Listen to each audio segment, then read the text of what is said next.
Whispers in room 217, the halls of Westlake Memorial's long-term care unit, were quiet at 2 a.m., save for the steady beeping of monitors and the soft squeak of Evelyn Moss's worn sneakers against the polished floor.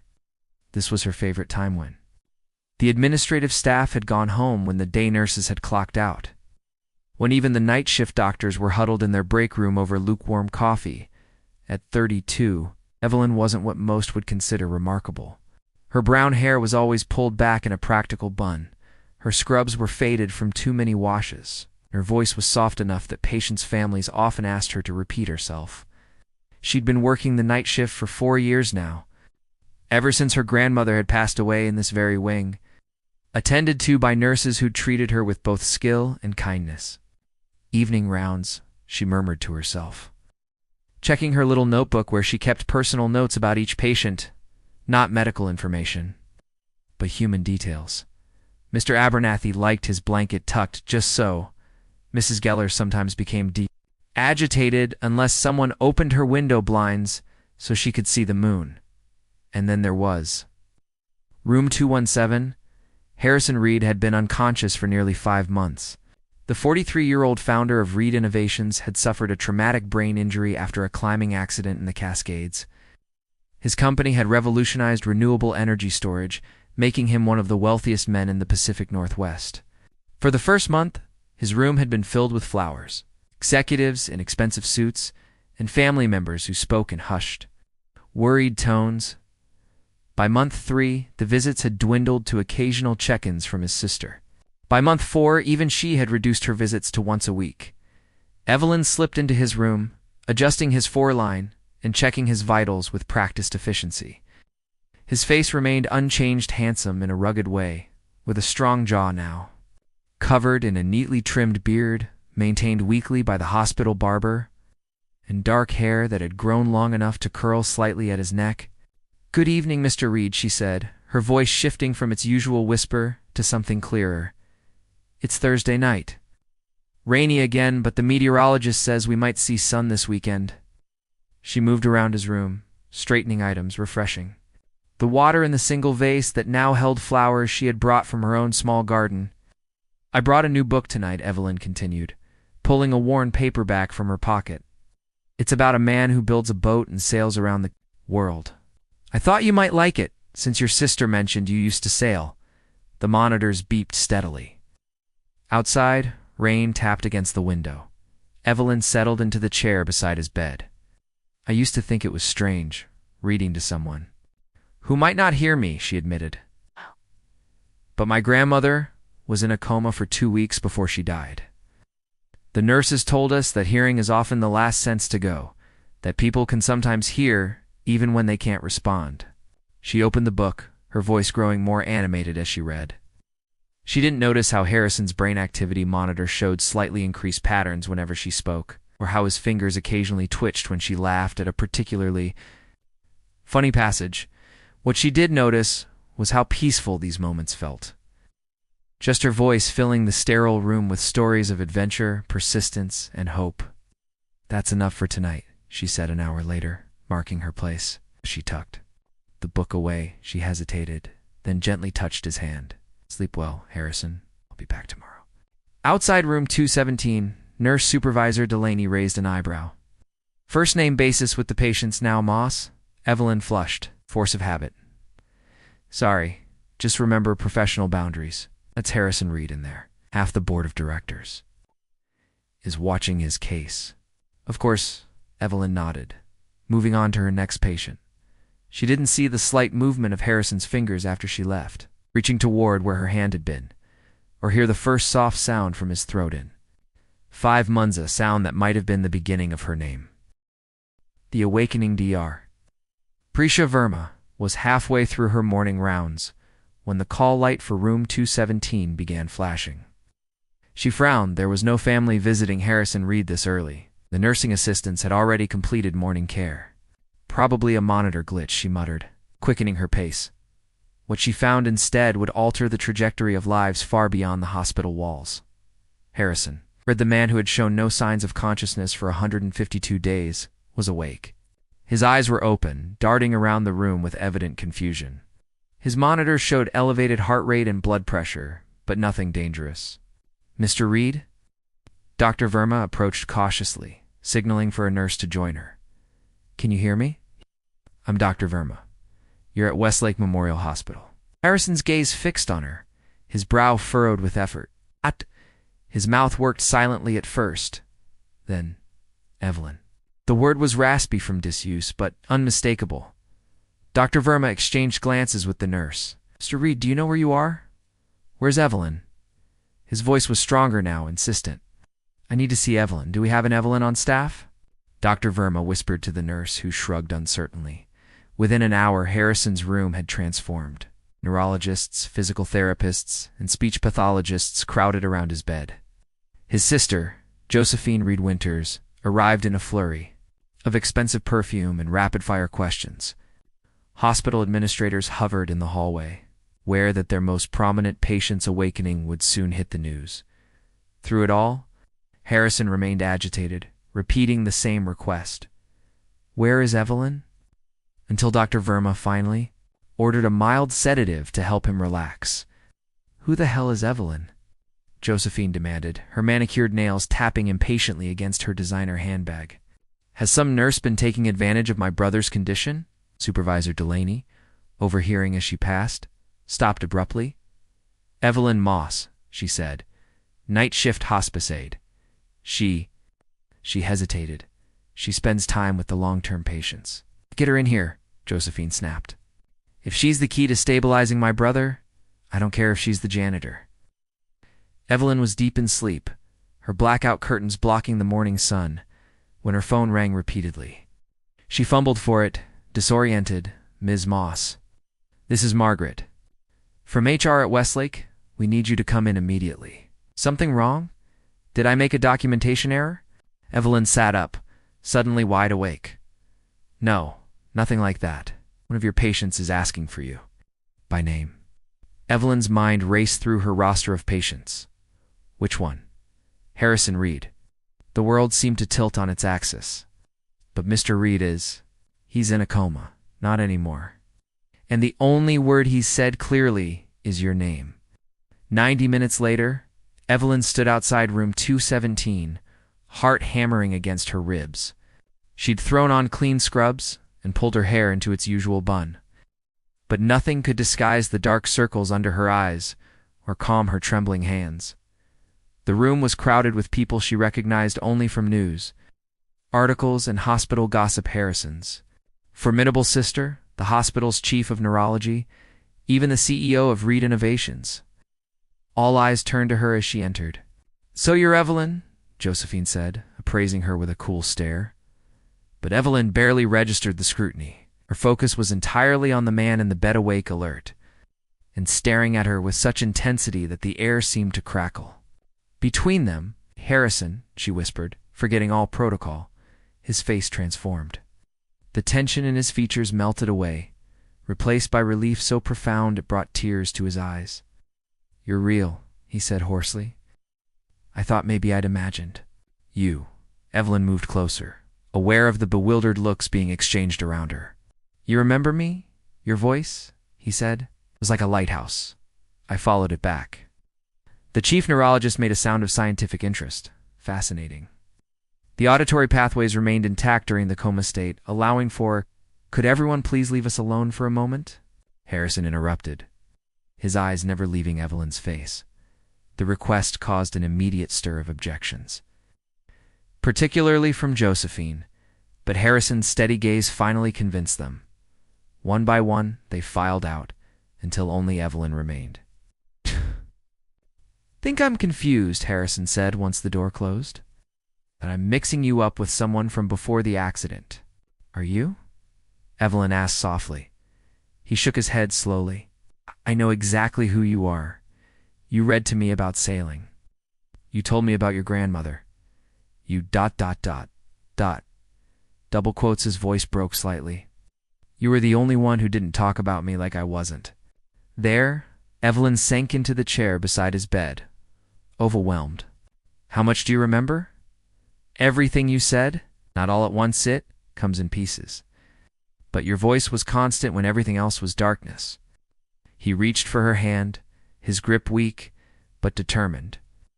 You said once that sometimes people just need someone to witness their existence. That's what you did for me, Evelyn. You witnessed me when everyone else had started to look away. Outside the door, specialists conferred in hushed tones about miracle recoveries and the mysteries of consciousness. Journalists began gathering in the hospital lobby. Harrison Reed's company stock jumped 12 points on the news of his awakening. But inside room 217, something far more valuable and fragile was taking shape, a connection that had begun in darkness and was now blinking. Newborn in the light. Bridges between worlds. 3 weeks after Harrison's awakening, Evelyn stood in the elevator of Reed Tower, clutching a visitor's badge and feeling profoundly out of place. The glass elevator climbed 30 floors, offering dizzying views of the city she'd lived in all her life but rarely seen from such heights. Her relationship with Harrison had evolved in ways neither could have predicted. After his initial recovery at the hospital, their connection had deepened through daily conversations. She'd been reassigned from his care to avoid any appearance of impropriety. HR had explained, but continued to visit during her off hours. The media had latched onto the story immediately. Tech billionaire awakens, asking for hospital aid. Most accounts painted it as a heartwarming human interest story, though some tabloids hinted at more scandalous possibilities. Through it all, Harrison had maintained a protective shield around Evelyn, refusing interviews about her and issuing cease and desist letters when photographers tried to ambush her outside her apartment building now. At his invitation, she was entering his world, the gleaming headquarters of Reed Innovations, where environmental engineers and material scientists were developing the next generation of sustainable energy solutions. The elevator doors opened, directly into Harrison's office suite, where his executive assistant, Olivia Takahashi, waited with a carefully neutral expression. "Ms. Moss," she said with professional courtesy, "Mr. Reed is concluding a virtual board meeting. He asked that I show you around while you wait." As they walked through the research laboratories and engineering workspaces, Evelyn felt the curious glances from employees. Knew what they saw. Plain woman in simple clothes, somehow connected to their brilliant, wealthy CEO. Their unspoken questions hung in the air. Who is she to him? What does he see in her? Evelyn wondered the same things herself. When they returned to the executive, Floor Harrison was waiting. In the week since his discharge, he'd regained much of his strength, though he still walked with a slight limp and tired more easily than before. But seeing him in a tailored suit instead of a hospital gown emphasized the vast differences in their circumstances. "You came," he said, his smile warming his entire face. "I said I would." She returned his smile, though hers was tinged with uncertainty. "Your company is impressive. It's just a building full of people trying to solve problems," he said, guiding her into his private office, a modernist space of glass and sustainable bamboo, with views stretching to the mountains. "Not so different from your hospital." Evelyn laughed softly, except for the billion-dollar valuation. "True," he acknowledged, then hesitated. "Does that bother you?" "The money?" "Not the money itself," she said carefully. "But this," she gestured to the panoramic view, the original artwork, the evident privilege. "This is a different universe from mine. I'm not sure I belong here. I'm not sure I fully belonged here either, before the accident." Harrison moved closer, taking her hands in his. "Evelyn, when I was in that darkness, none of this mattered. Not the company, not the money. The only thing that felt real was your voice, your kindness, with no agenda behind it." "I was just doing my job," she protested softly. "No, the other nurses did their jobs. No, you did something more. You saw me as a person, not a case or a headline, or a fortune." He paused, searching her face. "I've been given a second chance at life. I don't want to waste it pretending that status and wealth are what matter." Their conversation was interrupted by Josephine's unannounced entrance. She stopped, short at the sight of their clasped hands. "The Tokyo investors are on the line," she said to Harrison, her gaze sliding dismissively over Evelyn. "They're concerned about the company's direction since your ... return." "Tell them I'll call back tomorrow," Harrison replied calmly. Josephine's perfectly shaped eyebrows rose. "These are the people who kept this company afloat while you were unconscious, Harrison. They deserve your immediate attention." Attention in the room crystallized around them, a microcosm of the larger challenges they faced. Harrison's world, operated by different rules, moved at a different pace, valued different things than Evelyn's. After Josephine departed with evident disapproval, Harrison turned back to Evelyn. "I'm sorry about that. Don't be," she said. "She cares about you and the company you built." "What about you?" he asked. "What do you care about?" Evelyn considered the question carefully. "Authenticity," she finally said. "Connection. Making. Moments matter, especially for people who are suffering or alone." Harrison nodded slowly. "Those were things I used to think I could buy or achieve through success. Now I know better." I gestured toward the window. "All of this, it's just scaffolding. What happens between people, that's the real architecture of a life." As the afternoon sun cast long shadows across the city below, it began the delicate work of building a bridge between their worlds, a span made not of steel and concrete, but of shared values and mutual respect. Neither knew if it would hold under the weight of external pressures, but both recognized the rare gift they'd been given, a connection forged in darkness, now seeking its place in the light. "Storms and shelter, she's clearly after his money," Josephine declared, swirling her martini as she faced the Reed Innovations board members gathered in the private dining room. "Harrison has always been brilliant, but naive. This hospice aid has taken advantage of his vulnerability." 6 months had passed since Harrison's awakening. His physical recovery had progressed remarkably. He now jogged 3 miles daily and had resumed most of his CEO duties. But his relationship with Evelyn had become a source of increasing conflict within his inner circle. "Have you considered," said Omar Patel, the company's longtime CFO, "that perhaps she genuinely cares for him? Not everyone is motivated by financial gain, Josephine." "How charmingly naive," Josephine scoffed. "She was a nobody before this. Now she's photographed at galas, mentioned in business profiles. She's leveraged her connection to him masterfully." What Josephine and the others didn't know was that Harrison had installed a new security system in the boardroom, one that transmitted audio directly to his phone. He sat in his car outside the restaurant, listening to their unfiltered opinions with a deepening sense of betrayal. Across town, Evelyn was facing her own storm. She had continued working at Westlake Memorial, despite Harrison's offer to support her financially.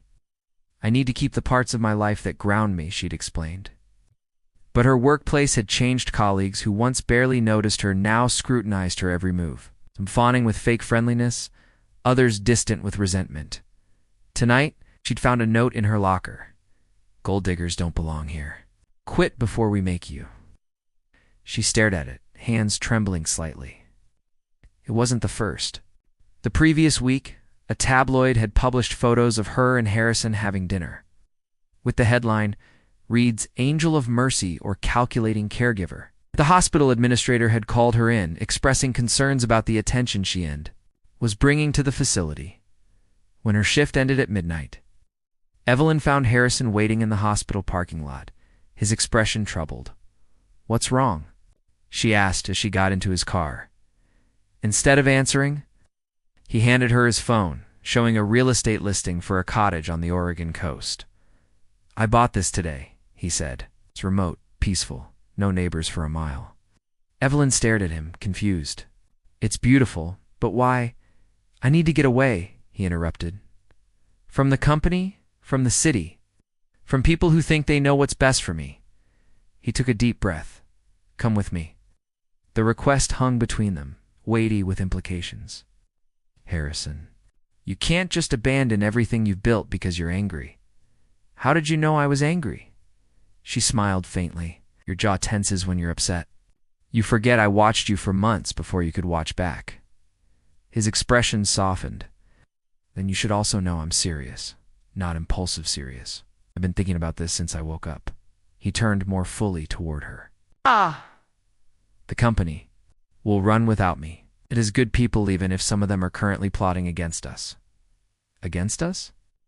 He briefly explained what he'd overheard, watching pain flicker across her face. "That's why you want to run away," she said quietly.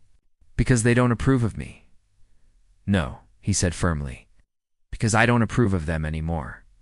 Because I've realized that success without authenticity is just expensive emptiness. Evelyn was silent for a long moment. I can't let you throw away your life's work because of me. I'm not. I'd be reclaiming my life because of you. He touched her cheek gently. Before the accident, I was sleepwalking through my existence. Achievement, acquisition, expansion, it was endless, and ultimately, meaningless. You taught me that presence, truly being with another person, is what gives life substance. Rain began to fall, pattering against the car's roof and blurring the parking lot lights into watercolor smudges. I'm scared, Evelyn admitted, of leaving, but of you waking up one day and realizing you've given up too much? That's not how awakening works, Harrison said. Once you see clearly, you can't unsee. And I see you, Evelyn, as an escape or a novelty or a caretaker, but as the person who reminds me what matters. She leaned her forehead against his. We don't have to decide everything tonight. No, he agreed. But we do need shelter from this storm. As if in answer, his phone rang. Josephine, calling from the restaurant. Harrison silenced it without looking. There's something I haven't told you, he said. Something I remembered from the coma. Evelyn waited, her eyes questioning. You told me once about your dream, a small place by the sea where you could offer respite to those who needed healing. A different kind of hospice, focused on living fully rather than just awaiting death. She nodded, surprised. I didn't think you could hear that. I heard everything, and I've been working with architects and healthcare consultants. The cottage is just the beginning. The property includes 20 acres along the coastline, enough to build your vision. Evelyn's eyes widened. Harrison, that's not charity, he interrupted gently. Investment in something meaningful. Partnership. Outside, the storm intensified, but inside the car, a fragile peace took shape, the recognition that sometimes shelter isn't a place, but a shared purpose. A mutual understanding that the path forward might be difficult, but would be navigated together. Rewritten Stars, the Coastline Respite Center, celebrated its 3rd anniversary on a perfect summer day. With sunlight dancing across the Pacific and wildflowers dotting the meadows surrounding the facility, what had begun as a radical concept, a place where those facing terminal illness could experience joy, connection, and dignity in their final chapter, had become a nationally recognized model for compassionate end-of-life care. Evelyn moved through the celebration with quiet pride, greeting residents and their families, accepting hugs from staff members who had become like family. The main building, a graceful structure of sustainable wood and vast windows, housed 12 private suites, each with ocean views. Smaller cottages dotted the property, providing accommodation for families and longer-term residents. From the terrace, she could see Harrison deep in conversation with Dr. Verma, who had left Westlake Memorial to become the center's medical director. Beside them stood Olivia Takahashi, who had surprised everyone by leaving her executive assistant position to manage the center's operations. 3 years had transformed them all. Harrison had indeed stepped back from daily involvement with Reed Innovations, though he remained on the board and continued to consult on strategic initiatives. The company had not only survived his partial departure, but had thrived under new leadership, including Omar Patel, who had stood by Harrison when others had doubted his judgment. Josephine had eventually reconciled with her brother, though their relationship remained complicated. Today she was noticeably absent, attending a major sustainability conference in Geneva on the company's behalf.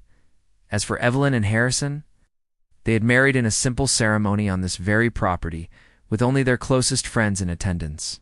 The media frenzy had eventually subsided as newer, more sensational stories captured public attention. Now they lived in the original coastal cottage, a short walk from the center, but deliberately separate a sanctuary they had both needed. There you are, Harrison said, appearing at her side and slipping his arm around her waist. At 46, he still carried subtle reminders of his trauma-occasional headaches. A slight hesitation in his speech when tired, but these had become simply parts of him, like the strands of silver now threading through his dark hair. Just taking it all in, she replied, leaning against him. Remember when people said we were crazy to try this? He He laughed softly. I remember when people said a lot of things about us. They watched as a resident in a wheelchair was carefully positioned near the cliff's edge. Her face lifted toward the sun as a volunteer pointed out a pot of whales in the distance. The woman's joy was palpable, even from afar. Sienna has 3 weeks, according to Dr. Verma, Evelyn said quietly, but look at her face. That's a moment of perfect aliveness. Harrison nodded. That's what you always understood that I didn't, that the quality of time matters more than the quantity. Their conversation was interrupted by the arrival of a hospital transport vehicle. A new resident was arriving earlier than expected. I should go, Evelyn said, but Harrison held her back. The staff can handle it. Stay with me a moment longer. They watched as the medical team efficiently transferred the new arrivaling elderly man, frail but alert, into a wheelchair and began the intake process. That's what would have happened to me, Harrison said thoughtfully. If I hadn't awakened, eventually, I would have been transferred to long-term care, perhaps even a place like this, and I would have been assigned to read to you. Evelyn teased. We were destined to meet one way or another. Is that what you believe, Destiny? She considered the question carefully, as was her nature. I believe in moments of opportunity, crossroads where lives can change direction if we're brave enough to choose differently. Your accident was tragic, but it created such a moment. Harrison looked out at the facility they had built together, a place of healing for patients, families, and caregivers alike. Some of Westlake's former staff now worked here, including several who had once left notes in Evelyn's locker. The center had become known for its innovative programs, art therapy, music, nature excursions, and specialized training for family members who wanted to participate actively in their loved ones' care. When I was building Reed Innovations, Harrison said I thought I was creating a legacy. But it was just a company. This, he gestured toward the center, and the lives unfolding within it. This is something else entirely. Evelyn smiled. A different kind of innovation. A different kind of awakening.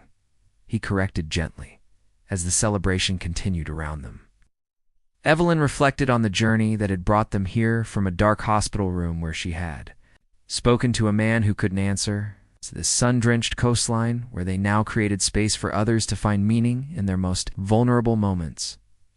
The world still turned at its relentless pace. Status and wealth still dominated headlines. But here, on this peaceful stretch of coastline, Evelyn and Harrison had created something quietly revolutionary, a place where human connection transcended social boundaries, where presence was valued above productivity, and where love manifested not just in grand gestures, but in the patient attention to individual needs and dignities. We should join the others, Evelyn said eventually. Harrison nodded, but before they moved, he turned to her. Do you ever regret it? Stepping into the spotlight, facing all the judgment and scrutiny? No, she said without hesitation, because it wasn't about the spotlight. It was about being fully seen by one person who mattered. She smiled up at him. The rest was just noise. As they walked toward the gathering, a new resident was being welcomed with gentle introductions and reassurances.